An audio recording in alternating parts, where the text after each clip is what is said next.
ఇరాన్కు America అధ్యక్షుడు Trump ultimatum జారీ చేశాడు. అణు చర్చలకు వస్తారా, యుద్ధం చేస్తారా తేల్చుకోవాలన్నాడు. ఏప్రిల్ 12న ఇరాన్తో నేరుగా చర్చలు జరుపుతున్నట్టు ట్రంప్ చెప్పాడు. ఒకవేళ అణు కార్యక్రమాలను నిలిపే ఒప్పందానికి అంగీకరించకపోతే బాంబులే సమాధానం చెబుతాయని ట్రంప్ స్పష్టం చేశాడు. ఇరాన్ మాత్రం నేరుగా చర్చలు ఉండవని తేల్చేసింది. ఒకవేళ అణు ఒప్పందాన్ని ఇరాన్ అంగీకరించకపోతే ట్రంప్ యుద్ధానికి దిగుతాడా? డియోగో గార్సియాలో B-2 బాంబర్లను అమెరికా మోహరించింది ఇరాన్ కోసమేనా? ట్రంప్కు ఇరాన్ భయపడి డీల్కు అంగీకరిస్తుందా? Watch story.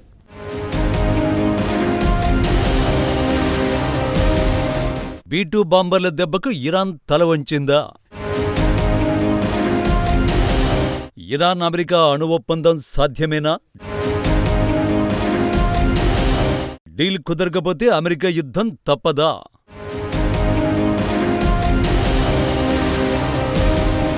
తాజాగా అమెరికా రాజధాని వాషింగ్టన్ను ఇజ్రాయిల్ ప్రధాని సందర్శించాడు. వైట్ హౌజ్లో అధ్యక్షుడు డొనాల్డ్ ట్రంప్ను నెతన్యాహు కలిశాడు. 2 నెలల్లో అమెరికాలో నెతన్యాహు పర్యటించడం ఇదే రెండోసారి. ఇరువురు నాయకులు ప్రధానంగా సుంకాలపై చర్చించుకున్నారు. ఇది పెద్ద మ్యాటరేం కాదు, కానీ ఈ చర్చల్లో మాత్రం 2 అంశాలు ప్రాధాన్యాన్ని సంతరించుకున్నాయి. మొదటి అంశం గాజా యుద్ధం, రెండో అంశం ఇరాన్ అణు ఒప్పందం. ఓవల్ కార్యాలయం కొన్నిసార్లు నాటకీయ పరిణామాలకు వేదికగా మారుతుంది. ముఖ్యంగా ట్రంప్ అక్కడ ఉంటే ఏ క్షణంలో ఎలాంటి ప్రకటన వస్తుందో, ఎలాంటి నిర్ణయం వెలువడుతుందో ఎవరికీ తెలియదు. కానీ ఎలాంటి నిర్ణయం వచ్చినా నెతన్యాహుకు మాత్రం ఇబ్బంది ఉండదు. చాలా ప్రత్యేకమైన వ్యక్తి నెతన్యాహును కలవడం గౌరవంగా భావిస్తున్నట్టు ట్రంప్ చెప్పాడు. తాను చాలా కాలంగా నెతన్యాహుతో కలిసి పనిచేస్తున్నట్టు తెలిపాడు. తాము కలిసి లంచ్ కూడా చేశామని, సమావేశాలు నిర్వహించామని అన్నారు. తమ సమావేశాలతో పలు మంచి పరిష్కారాలను, తీర్మానాలను చేశామన్నారు.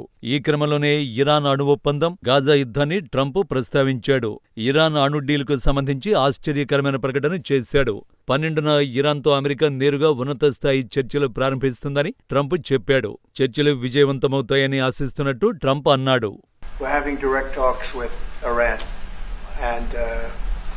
They've started. It'll go on Saturday. We have a very big meeting, and we'll see what can happen. And I think everybody agrees that doing a deal would be preferable to doing the obvious. And the obvious is not something that I want to be involved with, or frankly, that Israel wants to be involved with if they can avoid it. So we're going to see if we can avoid it. But it's getting to be very dangerous territory. And hopefully those talks will be successful, and I think it would be. చర్చలు ఎక్కడ జరుగుతాయో Trump ప్రస్తావించలేదు, కానీ Iran మాత్రం ఒమన్లో జరుగుతాయి అన్నది. ఈ చర్చలకు ఇరాన్ తరఫున విదేశాంగ మంత్రి అబ్బాస్ అరాగ్చి ప్రాతినిధ్యం వహిస్తారు. అమెరికా తరఫున పశ్చిమాసియా రాయబారి స్టీవ్ విట్కాఫ్ హాజరవుతారు. నిజానికి 2018లో ఇరాన్ అణు ఒప్పందం నుంచి ట్రంప్ వైదొలిగాడు. అప్పటినుంచి యురేనియంను ఇరాన్ శుద్ధి చేస్తోంది. అణుబాంబును తయారు చేయడం ఇరాన్కు వారం రోజులు చాలన్నది నిపుణుల అంచనా. ఇక ట్రంప్ రెండోసారి అమెరికా అధ్యక్షుడిగా బాధ్యతలు చేపట్టిన నాటి నుంచి ఇరాన్పై ఒత్తిడి పెంచుతున్నాడు. ఆ దేశ అణు కార్యక్రమాన్ని నిలిపేయడానికి కొత్త ఒప్పందానికి చర్చలకు రావాలని ట్రంప్ పిలుపునిచ్చాడు. కానీ కొత్త ఒప్పందానికి ఇరాన్ తోసిపుచ్చింది. ట్రంప్ కొత్త ఒప్పందం అనాలోచితమని, అర్థరహితమని తెహ్రాన్ విమర్శించింది. నేరుగా చర్చలకు వచ్చేదే లేదు, ఏం చేసుకుంటావో చేసుకో అని ఇరాన్ అధ్యక్షుడు మసూద్ పెజెష్కియాన్ స్వయంగా చెప్పాడు. కానీ ఇప్పుడు ఇరాన్ ఒక మెట్టు దిగొచ్చింది. నిజానికి ఇరాన్ తలగొడానికి మరో కారణం ఉంది. అయితే ఇరాన్కు మాత్రం ట్రంప్ గట్టి హెచ్చరికలే చేశాడు. చర్చలు విఫలమైతే యుద్ధం తప్పదని తేల్చేశాడు. ఒక రకంగా చెప్పాలంటే అణు ఒప్పందం కుదుర్చుకుంటారా లేక యుద్ధం చేస్తారా తేల్చుకోవాలంటూ ట్రంప్ అల్టిమేటం జారీ చేశాడు. ఇలాంటి హెచ్చరికలకు ఇరాన్ ఏమాత్రం భయపడదు. ఇరాన్ భయానికి మరో కారణం ఉంది.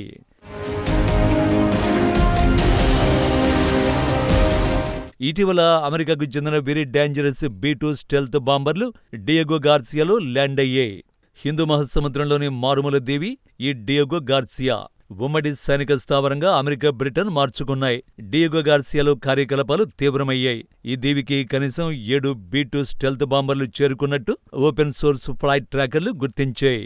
ఈ ఫైటర్ జెట్లు అమెరికాలోని మిస్సౌరీలో వైట్మన్ ఎయిర్ ఫోర్స్ బేస్ నుంచి బయలుదేరాయి. వైట్మన్ ఎయిర్ ఫోర్స్ బేస్ నుంచి B-2 బాంబర్లు ఆగకుండా ప్రయాణించి ఆఫ్రికా తీరంలోని డియోగో గార్సియాకు చేరుకున్నాయి. ఈ 7 బాంబర్లతో పాటు 3 C-17 కార్గో విమానాలు, 10 వైమానిక ఇంధనం నింపే ట్యాంకర్లు కూడా హిందూ మహాసముద్రానికి చేరుకున్నాయి. నిజానికి ఇటీవలి కాలంలో ఇంత భారీ స్థాయిలో అమెరికా ఎయిర్ ఫోర్స్ను ఎక్కడ దించలేదు. ఈ పరిణామం అత్యంత తీవ్రమైనది. అమెరికా వద్ద మొత్తం 20 B-2 స్టెల్త్ బాంబర్లు ఉన్నాయి.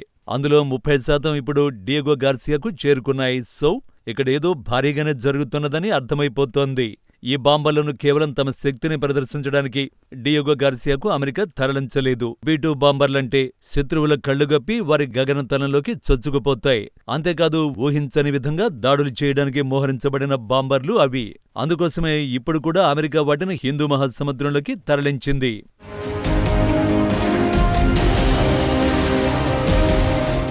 నిజానికి డియేగో గార్సియా బేస్ను ఉపయోగించుకుని గల్ఫ్, ఇరాక్ యుద్ధాల్లో అమెరికా దాడులకు దిగింది.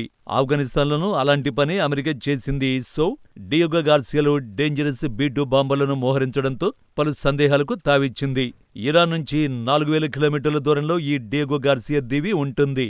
ఈ దీవిపై తెహరాన్ దాడులు చేసే ఆస్కారమే లేదు. ఇరానియన్ బ్యాలిస్టిక్ క్షిపణులేవి డియేగో గార్సియా వరకు చేరుకోలేవు. సో ఎదురుదాడులపై అమెరికన్లకు ఆందోళన ఉండదన్నమాట. ఇక్కడి నుంచే ఇరాన్పై దాడులకు B-2 బాంబర్లను మోహరించినట్టు చర్చ జరిగింది. తొలుత హూతీలను అంతం చేయడానికేనని ప్రచారం జరిగింది. కానీ B-2 బాంబర్లు ఏమాత్రం అక్కడి నుంచి కదల్లేదు. దీంతో విషయం ఇరాన్కు స్పష్టంగా అర్థమైంది. ఒకవేళ B-2 బాంబర్లతో అమెరికా దాడి చేస్తే ఇరాన్కు అడ్డుకునే సామర్థ్యం లేదు. ఇరాన్ వద్ద అత్యాధునిక రేడార్లు లేవు. ఇదే తెహరాన్ మైనస్ పాయింట్. అందుకే సైలెంట్గా అణు చర్చలకు అంగీకారం తెలిపింది. కానీ మధ్యవర్తిగా ఒమన్ ఉండాలని షరతు పెట్టేసింది.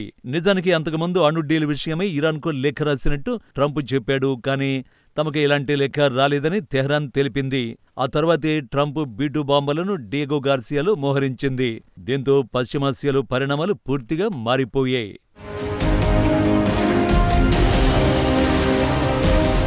ఇక ట్రంప్ ప్రస్తావించిన రెండో అంశం గాజా యుద్ధం.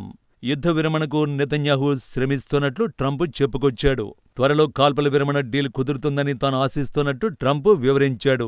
నిజానికి గాజాలో పరిస్థితులు మాత్రం అందుకు విరుద్ధంగా ఉన్నాయి. ఇజ్రాయిల్ భీకరమైన దాడులు చేస్తోంది. గాజాలోని ప్రజలకు మౌలిక వసతులు లేకుండా చేస్తోంది. చర్చలకు ఏమాత్రం ఇజ్రాయిల్ ప్రధాని ఆసక్తి చూపడం లేదు. గాజా మొత్తాన్ని తమ నియంత్రణలోకి తీసుకోవాలని నెతన్యాహు ప్లాన్ వేశాడు. ఇప్పటికే 50% గాజాను నియంత్రణలోకి ఇజ్రాయిల్ తీసేసుకుంది. బందీలను విడుదల చేస్తే యుద్ధాన్ని ఆపేస్తానని నెతన్యాహు చెబుతున్నాడు. హమాస్ బందీలను విడిచిపెట్టడానికి సస్యమిరా అంటోంది. మరోవైపు గాజాను రియల్ ఎస్టేట్ గా మార్చాలన్నది ట్రంప్ ప్లాన్. అదే విషయాన్ని ప్రస్తావించాడు అమెరికా అధ్యక్షుడు. సో ట్రంప్ ప్లాన్ ప్రకారమే గాజా నుంచి పాలస్తీనియన్లను తరిమేయడమే పనిగా పెట్టుకున్నట్టు అనుమానాలు వ్యక్తమవుతున్నాయి. ఇరాన్ గాజా భవిష్యత్తుపైన ఇప్పుడు జోరుగా చర్చ సాగుతోంది.